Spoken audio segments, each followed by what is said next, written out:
Varicose వ్యాధితో బాధపడుతున్నారంట. తక్కువ ఖర్చుతో ట్రీట్మెంట్ కావాలి అనుకుంటే ఎవిస్ హాస్పిటల్ని సంప్రదించండి.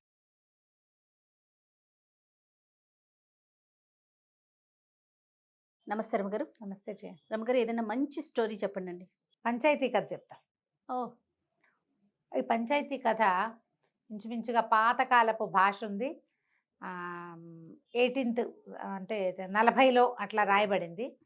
19వ శతాబ్దపు మొదటి కాలపు కథలు అయి ఉంటాయి. ఇప్పుడు మనం ఊళ్ళల్లో తీర్పులు కావాలంటే మనకు తెలిసే పంచాయతీ తీర్పులు మన చిన్నప్పుడు అవును, చూసేవాళ్ళం అవును. కదా. తర్వాత క్రమంగా అన్ని కోర్టులు వ్యవహారాలు వచ్చేసినాయి. అప్పుడు కూడా కోర్టులు ఉండేవి, కానీ కోర్టు వ్యవహారం ఉండేది ఆ రోజుల్లో కూడా. కానీ చిన్న ఊళ్ళల్లో ఏ ఊరు పంచాయతీ ఆ ఊర్లోనే తీరిపోయేది. అంతకుముందు 14, 15 శతాబ్దాలు, 16 శతాబ్దంలో ఏవో రాజుల దగ్గరికి వెళ్తాము, లేకపోతే మర్యాద రామన్నలు అలా ఉండేవాళ్ళు. తర్వాత క్రమంగా పంచాయతీ అంటే ప్రభు ఆజ్ఞ అనమాట. ఒక 5గురిని సెలెక్ట్ చేసుకునేవాళ్ళు. ఈ 5గురిలో ఒకడు న్యాయాధికారి. ఆ న్యాయాధికారిని ప్రతిపక్షులే, అంటే ఈ కేసు ఎవరు పెట్టారో, కేసు అంటే వాది ప్రతివాది ఇద్దరు కూడా సెలెక్ట్ చేసుకోవచ్చు. ఓకే. ఎవరో ఒకళ్ళకి అవకాశం లభించేది. ఈయన చెప్తే మాకు న్యాయం అంటే ఆయన చెప్పిందే న్యాయంగా పాటించాలన్నమాట. పంచాయతీ ఆజ్ఞ ప్రభు ఆజ్ఞ అలా పాలించేవాళ్ళు. ఆ కాలంలో ఇంకా కొంచెం అవి ఉండేవి కదా. అదేలేండి. అయితే ఒక ఊళ్ళో ఇలా పంచాయతీ జరిగే ఒక ఊళ్ళో నారాయణరావు అని ఒక ఆయన, ఈయన ఒక నాయుడు. తర్వాత ఏమో షేక్ మదీనా అని ఒక అతను, తెలుస్తుందిగా పేరుని బట్టి. అంతే. వీళ్ళిద్దరూ చిన్నప్పటి నుంచి స్నేహితులు. మదీనా కొంచెం దురుసువాడు, నారాయణరావు కొద్దిగా మృదు స్వభావం. దురుసువాడైనా కూడా వీళ్ళిద్దరూ ఫ్రెండ్లీగానే ఉండేవాళ్ళు. చాలా విషయాల్లో వ్యాపారాలు అవి చిన్న చిన్న వాటాలప్పుడు కలిసేవాళ్ళు.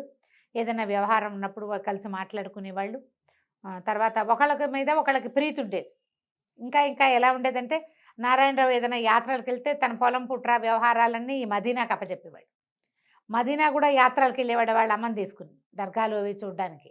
అలాంటివి అప్పుడు ఆ రోజుల యాత్రలు అంటే 10 నెలల రోజులు పట్టేసేది కదా. తన ఇల్లు వాకిలి గొడ్డు గోదా పొలం వ్యవహారం అవి నారాయణరావుకి అప్పచెప్పేవాడు. అంత స్నేహం అనమాట. ఆస్తులు అప్పచెప్పడం అంటే స్నేహం కదా. అయితే అప్పుడట ఈ షేక్ మదీనాకి ఒక పింతలు ఉండేది, దూరపు ఆవిడ. ఆవిడకి పిల్ల జల్లా లేరు, భర్త కూడా గతిచ్చాడు. ఆవిడకి ఒక 3 ఎకరాల పొలం ఉండేది. అయితే ఆవిడని చూడ్డానికి వెళ్ళినప్పుడల్లా పళ్ళు పాలాలు పట్టుకెళ్ళి మొగుడు పెళ్ళాం ఇద్దరు, నువ్వు నా దగ్గర వచ్చి ఉండు, నీ పొలం నా పేరుని రాసి నీకు ఆ ఒక ముద్ద నేను వేయకపోతానా, ఇట్లా ఒంటరిగా ఎందుకు పడుంటావు ముసలిదానివి అనేవాడు. అనగా ఈ ముసలావిడికి నేను చేసుకోలేకపోతున్నా, ఒంటరిగా ఉండలేను, అక్కడికి వెళ్తే కోడలు ఒక ముద్ద వేస్తుంది అని చెప్పి ఇక్కడికి అనుకున్నాక ఈ మదీనా గారు చాలా ప్రయత్నం చేసి ఆ 3 ఎకరాలు తన పేరు మీద రాయించుకున్నాడు.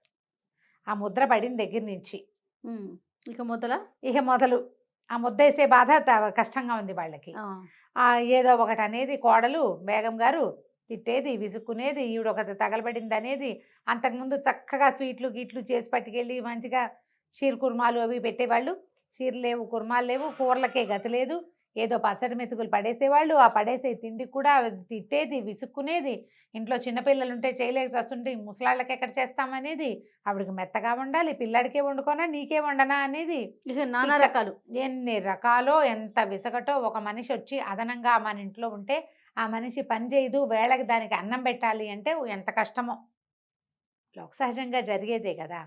అక్కడి నుంచి ఏరా నాయన ఒకరోజు చెప్పింది దీనికి, మదీనాకి. ఆ మదీనా కూడా విసుక్కునేవాడు. ఏమిటి వెళ్ళపడా లేకుండా ఇప్పుడేమో తిండి అలా అనేవాడు. ఎదురుపడి ఏమనేవాడు కాదు, కానీ విసుక్కునేవాడు. వినపడుతూనే ఉండేది ఆవిడికి.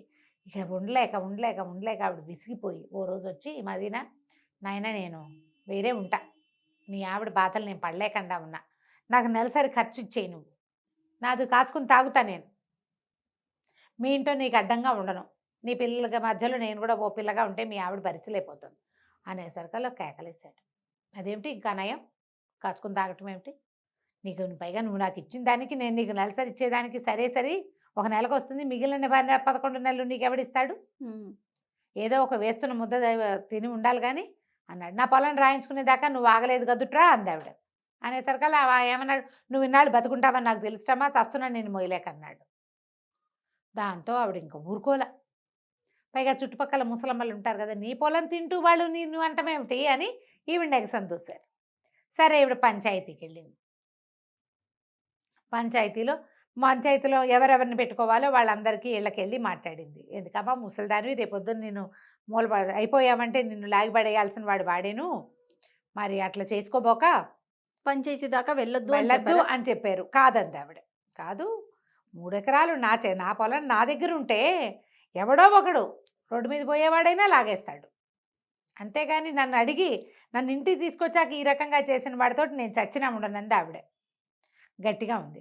ఆవిడ అలా వెళ్ళి నారాయణరావు వాళ్ళ ఇంటికి కూడా వెళ్ళి, నారాయణరావు ఆ ఊళ్ళో ఉన్న పెద్ద మనిషి, నాయుడు కదా అతను, పెద్ద నాయుడు. అడిగింది. అడిగి, బాబు నాయుడు గారు, నువ్వు చిన్నప్పటి నుంచి నేను నీకు తెలుసు కదా, నువ్వు కూడా మదీనాతో పాటు ఎన్నిసార్లు మా ఇంటికి వచ్చావు, పండగ వేళ నేను నీకు కూడా పాయసం చేసి పెట్టాను, మరి చూడు ఇదంతా న్యాయమో, వాడు మదీనా నన్ను పొలం అడగటం నీకు కూడా తెలుసు కదా అని అన్నది. అనేసరికల్లా ఆయన ఏమన్నాడు, బాగానే ఉందమ్మా, కాకపోతే మదీనా నేను స్నేహితులు, నే కాదన్ను, వాడికి ఎదురు నేను చెప్పలేను, న్యాయం అన్యాయం నాకు తెలిసినా కూడా మిగిలిన పంచాయతీ వాళ్ళు ఎవరేమంటారో చూడు, వాడితో నా స్నేహం చెడిపోతుంది, నేను వచ్చి కూర్చున్నా బాగుండదంటే, బాబు ఇంతేనా, న్యాయం ధర్మం లేవా నాయనా, మీ నాన్న ఎంత గొప్పవాడు, పెదనాయుడు గారు ఎంత గొప్పవాడు, నువ్వు ఇట మంచివాడివి, నువ్వు కూడా ధర్మాత్ముడివి, నాకు తెలుసు కదా నీ వ్యవహారం అంతా, వచ్చి పంచాయతీలో అన్నా కూర్చోవా అని అడిగింది. సరే నేను యువతలు కూర్చుంటానమ్మా, నేను పంచాయతీలో ఉండను, పక్కన కూర్చుంటాను అన్నాడు. బాగుంది. సరే వస్తానన్నాడు. ఆ పంచాయతీ రోజున వాళ్ళు 10 మంది చేరారు, ఈ మదీనా కూడా వచ్చాడు. మరి ఎవరినైనా సెలెక్ట్ చేసుకోండి ఒకళ్ళ న్యాయానికి అంటే, ముసలమ్మ ఎవరైనా నాకు పర్వాలేదండి, కానీ నాకెందుకు, ఆవిడే కదా కేసు పెట్టింది, ఆవిడకే ఇవ్వండి అన్నాడు. అంటే నేను నారాయణరావుని ఎన్నుకుంటానంది ఆవిడ. అందరిలో అనేసరికి ఇప్పుడు నేను కాదనకూడదు, నారాయణరావు తప్పు. ఈ మదీనాకి ఏమన్నా, అమ్మాయి నారాయణరావు అయితే నా స్నేహితుడు అనుకున్నాడు. చిన్నప్పటి నుంచి గోళీలు ఆడుకుంటూ పెరిగాం మేము, మనమాటే చెప్తాడు కదా, ఓకే ఎట్లా కొట్లా వాడి దగ్గరే ఉండు, ఇప్పుడు వెనక్కి నీకు 3 ఎకరాలు ఇప్పించాం తూచంటాడు అని నమ్మాడు. ఆ గట్టెక్కి కూర్చునేసరికి నారాయణరావు కనిపించింది, మదీనా నా స్నేహితుడైతే ధర్మం కదా నాకు స్నేహితుడిగా ఉండవలసింది, మదీనా తరఫున నేను మాట్లాడకూడదు అని ముసలమ్మకి ప్రతి నెల డబ్బివ్వు, లేదా ఆమె పొలం ఆమెకి ఇవ్వు అని చెప్పాడు. ఇదే చెయ్యాలి. పొలం ఇస్తావా, నెలసరి డబ్బు ఇస్తావా, నువ్వు నెలసరి డబ్బంటే చాలున ఆవిడ బతుకున్నంత కాలం నువ్వు పంచాయతీలో సమర్పించాలి ప్రతిరోజు, ప్రతి నెల పంచాయతీ నుంచి డబ్బులు తీసుకుంటుంది అనేసరికి ఇక తప్పనిసరి అయిపోయింది. ఏ పొలం అయితే ఈవిడి పేరు తన పేరు మీద మార్పించుకున్నాడు, అది కూతురికి కట్నంగా ఇస్తానని ఒప్పుకున్నాడు ఎవరికో. ఇప్పుడు అది ఇవ్వలేడు. నెల ఒక 5 రూపాయలు 4 ఆ రోజుల్లో రూపాయలే కదా, ఓ 3 రూపాయలు తెచ్చి ఇక్కడ పెట్టాలి. ముసలమ్మ ఆవిడ కాచుకుని తాగుతుంది, వాళ్ళతో సంబంధం లేకుండా. ఇక నా ఎంత కోపం వచ్చిందంటే, మదీనాకి దౌరవురా దుర్మార్గుడు, చిన్నప్పటి నుంచి నేను స్నేహంగా ఉన్నాను, ముసలిదాన్ని వాడి దగ్గరే ఉండవమ్మా అని చెప్తే సరిపోయేది కాదు అని చెప్పి పిచ్చి కోపం వచ్చేసింది. ఏమంటే బాగున్నారా అని అలాంటి దాంట్లోకి వచ్చేసారు వాళ్ళు. కనపడితే పలకరింపు తప్ప ఇక మళ్ళీ నారాయణరావుతో స్నేహాన్ని నెరపల. కొద్ది రోజులు కొంతకాలం గడిచాక ఈ నారాయణరావు 2 మైసూర్ ఎడ్ల జతను ఒకదాన్ని కొనుక్కొచ్చాడు. 2 ఎడ్లు ఎంత బాగుండేవో, భలే అందంగా ఉండేవి. అయితే ఏమైంది, ఆ ఎడ్ల జతలో ఒకటి కొంచెం ఓ ఏడాది పాటు బండికి కట్టారు, బాగా తిరిగినాయి, ఊళ్ళో అందరి దృష్టి వాటి మీద ఉండేది, ఎంత అందమైన జంటో అవి.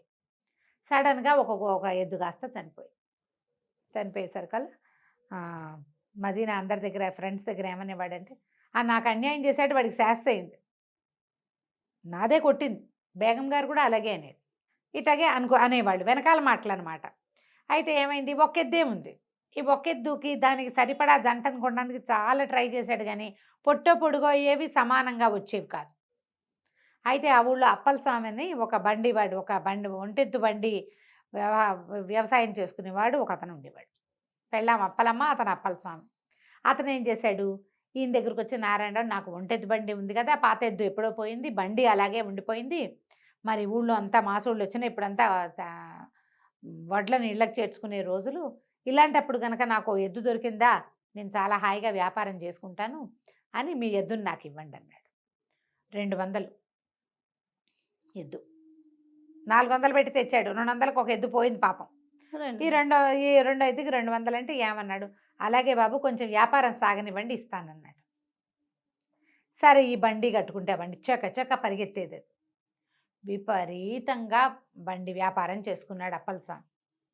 అయితే ఏం చేశాడు, ఎంతసేపు గడ్డి మోపులు మోసేవాడు కానీ 4 పరకలు ఆ ఎద్దుకు వేసేవాడు కాదు. అప్పల స్వామి. ఆ, ఏదో ఎండుగడ్డి దొరికింది తినేది పచ్చికే తప్ప దానికి ఆహారం దొరకల. అంతకుముందు మైసూర్ ఎడ్లకి కొంచెం కాస్త చేత కావాలి, చక్కగా ఉలవలు, కాస్త దాణా, చిట్టు, తవుడు అలాంటివి పెడితే అవి నున్నగా ఉంటాయి. ఒట్టి గడ్డితో దాని బండి నడవద్దు దాని రకం. పైగా నారాయణరావు ఇంట్లో ఉన్నప్పుడు వాళ్ళు తవుడు చిట్టుతో పాటుగా మినపగడుగు పెట్టేవాళ్ళు, మినప్పొట్టు పెట్టేవాళ్ళు. ఎంతసేపు ఎద్దుని పోషించడంలో ఉండేవాళ్ళు. అప్పుడు నున్నగా ఉండేది. పైగా జోడిపోయిందన్న బెంగ ఒకటి ఉంది దానికి. ఇక్కడికి ఆహారం లభించక మెల్లిగా చిక్కిపోయి ఒకనాడు చాలా బరువు ఎక్కువ వేసేసాడు. ఒంటెద్దు బండికి రెండెడ్ల బండికి తేడా ఉంటుంది. రెండెడ్లు ఉన్నప్పుడు బరువు సమానంగా పంచుకుంటాయి. అవి ఒకటే ఉంటే అదొకటే కదా లాగాలి. దాంతో విపరీతమైన పనులతోటి ఆ ఎద్దు అలసిపోయింది. శక్తికి సరిపడా ఆహారం లభించాలి, ఎక్కడో కూలిపోయింది. అది కూలిపోయేసరికల్లా ఇంకేముంది, అయిపోయింది. ఎద్దు చనిపోయేసరికల్లా వీళ్ళు ఏమన్నారు, చచ్చుడు ఎద్దునిచ్చాడు నాకు నారాయణరావు అని తిట్టిపోశారు. నారాయణరావుకి ఏం తెలుసు, ఆయనేమో మాసోళ్ళ కోసం డబ్బులు వసూలు చేసుకోవడం కోసం వచ్చాడు. 200 ఇస్తానంటే కదంటే, ఏంటంటే భలేవారు, మధ్యలో కూలిపోయింది, ఆ ఒడ్లు ఇంటికి చేర్చినప్పటికి దేవుడు కనపడ్డాడు మాకు, చచ్చిపోయిన ఎద్దుకు డబ్బులు ఎందుకు ఇస్తాం, మేము చచ్చినా ఇవ్వమన్నారు. పోనీ వదిలేదంటే 200 చేదా, నెలకి 3 రూపాయలు ఒక మనిషి ఖర్చు అవుతుంటే 200 ఎన్ని రోజులకు వస్తాయి, ఎంత డబ్బు. అక్కడి నుంచి అతను వదిలిపెట్ల. ఈ లోపల ఏంటంటే వీళ్ళే ఏదో నారాయణరావే ఎద్దుకేదో చేయించాడని వీళ్ళు, అప్పల స్వామి ఏదో చేసేసాడని వాళ్ళు, ఇలా నానా రకాల మాటలు పుట్టినాయి. పంచాయతీకి వెళ్దామన్నారు. పంచాయతీకి వెళ్దామంటే ఈ లోపల ఏమైంది, అక్కడంతా ముందంతా మదీనాకి శత్రువులందరూ మదీనా శాస్తి అయిందనుకున్నారు. ఇప్పుడు నారాయణరావుకి ఒకళ్ళిద్దరు శత్రువులు ఉన్నారు. అప్పల స్వామి ఎలాగో ఉన్నాడు. ఈసారి మళ్ళీ పంచాయతీ పిలిస్తే షేక్ మదీనా కూడా పెద్ద మనుషుల్లో ఉన్నాడు. ఈ అప్పల స్వామి ఏమనుకున్నాడు, మదీనాకి ఇదివరకు నారాయణరావు ఎదురు తీర్పు చెప్పాడు. ఇప్పుడు కనుక మదీనాని మనం జడ్జిని చేస్తే, పంచాయతీ పెద్దవాడిని చేస్తే అప్పుడు నారాయణరావు రోగం కుదురుతుంది అనుకున్నారు. అనుకుని మదీనాతోటి మాట్లాడాడు. బాబు నువ్వు నాకు పంచాయతీ పెద్దగా ఉండబట్టి, పంచాయతీ గట్టెక్కుతుంది ఒక పెద్ద వేప చెట్టు, దాని కింద వేసిన గట్టు. ఆ గట్టెక్కుతుంటే మదీనాకు అనిపించింది, నారాయణరావు ఎవడు, నేనెవడు, ఈ అప్పల స్వామి ఎవడు, న్యాయం ధర్మం కాదు ఉండాల్సింది. మంచిగా ఈ గట్టు అంటే ధర్మం, ఇది ఎక్కటం, ఒకడికి ధర్మం చెప్పడం అంటే నేను ఆలోచించడం ఏమిటి, ధర్మం ఏది చెప్తే అదే చెప్పాలి. అటు మెట్లెక్కేటప్పుడు ఉన్న నవ్వు తిరిగేటప్పటికి లేదు, మెట్లెక్కి ఇటు తిరగాలి కదా మన వైపుకి. మనం గట్టుకి మెట్టెక్కి ప్రజల్ని మొహం చూపించడానికి ఇటు తిరిగాడు, ఇటు తిరగంగానే బిగిసిపోయాడు. నారాయణరావు ఎద్దు అప్పల స్వామి తీసుకున్నాడు. ఈ 1-2 నెలల నుంచి అతను ఎంత వ్యాపారం చేశాడో ప్రపంచానికి తెలుసు. ఎద్దు చనిపోవడానికి కారణం, ఇప్పుడు పంచాయతీ వాళ్ళు కూడా 2 రకాలు చెప్పారు. ఎద్దటాకు చచ్చిపోయింది కాబట్టి నారాయణరావు కొంత బేరం తగ్గించుకుంటే బాగుంటుంది 200 కాకుండా అని. ఎద్దు చచ్చిపోవడానికి అప్పల స్వామి కారణం, వాడిని శిక్షించాలని రెండోది. ఇతను చెప్పాలి అసలు తీర్పు. అంతకుముందు ముసలమ్మ అప్పుడు కూడా అంతే, పొలం ఇస్తావా ఈ అమ్మాయిని పోషిస్తావా అని. అయితే ఇతను ఏమన్నాడంటే, ఎద్దు చనిపోవడానికి నారాయణరావుకి సంబంధమే లేదు. 2-3 నెలల పాటు ఎద్దు మీద వ్యాపారం చేసి డబ్బులు వెనకేసుకున్నవాడు మొదటి నెల డబ్బులు రాగానే నారాయణరావుకి ఎందుకు ఇవ్వాల? ఎద్దుకు ఆహారం పెట్టకుండా చంపేసినందుకు మనకు సంబంధం లేదు, ఆ పాపం వాడిది. దాంట్లో ఎవరూ భాగం తీసుకోరు. నారాయణరావుకి 200 కట్టి తీరవలసిందే. పంచాయతీ చెప్తే ప్రభువు చెప్పినట్టే అంతే. ఈ పంచాయతీ గట్టు దిగిన ఆ మదీనా వెళ్ళి నారాయణరావుని కావలించుకున్నాడు. నన్ను క్షమించు, ధర్మంలో ఉన్న విలువ ఏమిటో గట్టెక్కాక కానీ నాకు అర్థం కాలేదు. ఆనాడు నువ్వు నా వైపు వహించలేదని నేను అనుకున్నాను, ధర్మం వైపు వహించావని నాకు ఇవాళ అర్థమైంది అని చెప్పి అప్పటి నుంచి మళ్ళీ స్నేహంగా ఉండటం మొదలుపెట్టారు. ధర్మానికి ఉన్న విలువది, దాని వైపు నిలబడ్డవాడు కాలక్రమానైనా వాడి ధర్మం ఏమిటో మిగిలిన వాళ్ళకి అర్థమవుతుంది. బాగుంది కదా కదా, చాలా బాగుంది రమ్మగారు. నమస్తే.